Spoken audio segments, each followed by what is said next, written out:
Here in this trailer, this is a commercial 60-foot trailer, bedroom on both ends. This is our office space, computer and a TV and a couch. So this is our home away from home. And this afternoon we're lucky, it's kind of quiet. Usually we've got a live runway in behind us about 200 yards out.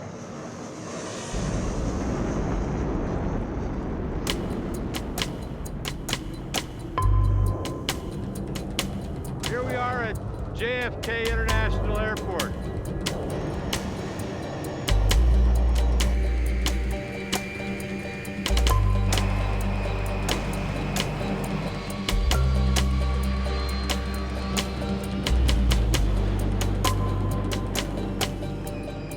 Off the end of one of the runways, we have what is known as Joko Marsh, and this is a natural breeding ground for the laughing gulls. And there was a count of about 5,000 nests this year in the breeding colony. So that makes 10,000 birds in the air leaving that area every morning and going searching for food and flying through JFK airspace in search for food. I'm here to patrol the service roads and scare off active birds that fly across the runways. Over here we've got planes that are taking off from an adjacent runway, and this is the feeding area for not only the gulls but several other species of birds. And as they're flying across the runways, that's what's creating most of the problems. Well, when you have birds collide with a jet, they have a great chance of going through one of the jet engines. The fan blades that are in front of the jet engine are made out of titanium, and when they break, all the shrapnel goes back through the engine and destroys the engine.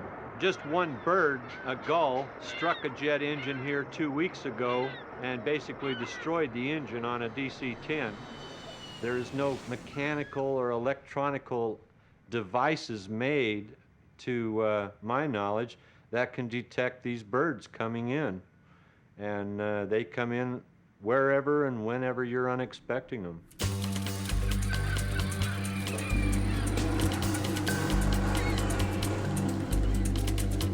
The program was originated in '96 because there was a bird strike to an Air France Concorde that struck a flock of geese, ingested 2 geese into one engine, destroyed that engine, and luckily it was on landing and not on takeoff, or it would have crashed. That's one of the reasons we use the Falcons here at JFK, is to put up a visual effect as a natural predator in the air, and hopefully scare off the gulls in that they will learn to fly around JFK. 1,500 grams. The birds are weighed every day for, that's how we know what their condition is before we fly them or work with them. The method we use in training is the use of a lure that they respond to in association with food. And then they're flown freely. And when we want them back, we just present the lure and a call. I use a whistle. And they come back almost instantly. We have to have that control here. How about if I hood you? Want me to hood you? She's going, oh no, not the hood. Ready for the hood? Huh? Yeah.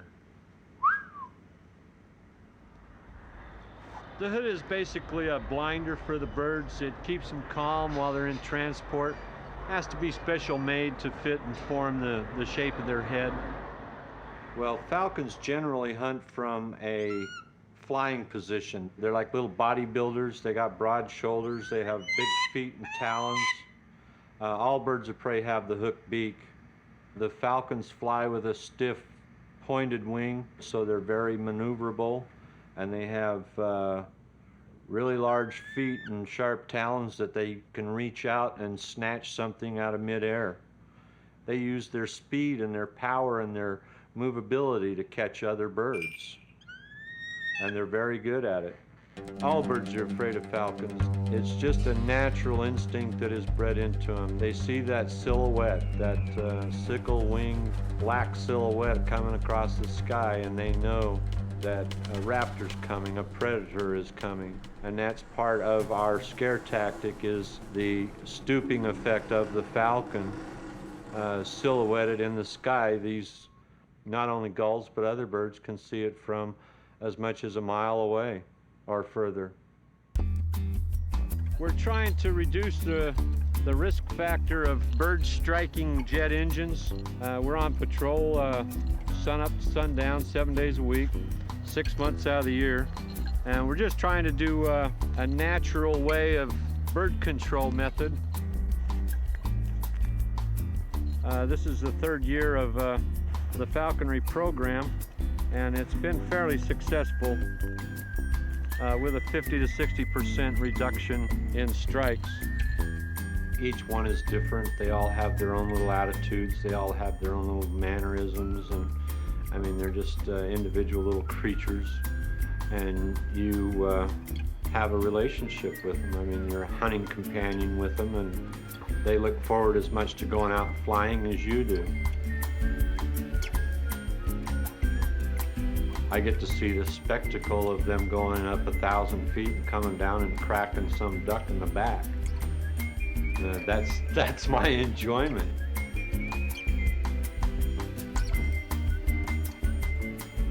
Trying to make the world a better place. Less bird strikes. Trying to save lives, you know.